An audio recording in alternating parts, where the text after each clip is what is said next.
Herkese merhaba arkadaşlar, kanalıma hoş geldiniz. Yeni bir videoyla karşınızdayım. Arkadaşlar, bugünkü videomuzda Türkiye'nin güzel oyuncusu Ebru Şahin'in eşi Cedi Osman'la birlikte spor yaparken muhteşem görüntüleri sosyal medya hesabından paylaşıldı.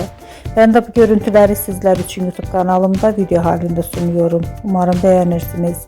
Arkadaşlar, videomu beğendiyseniz kanalımı izlemeyi ve bildirim butonuna basmayı unutmayın. Şimdilik benden bu kadar olsun. Yeni videomuzda görüşmek üzere. Hoşça kalın.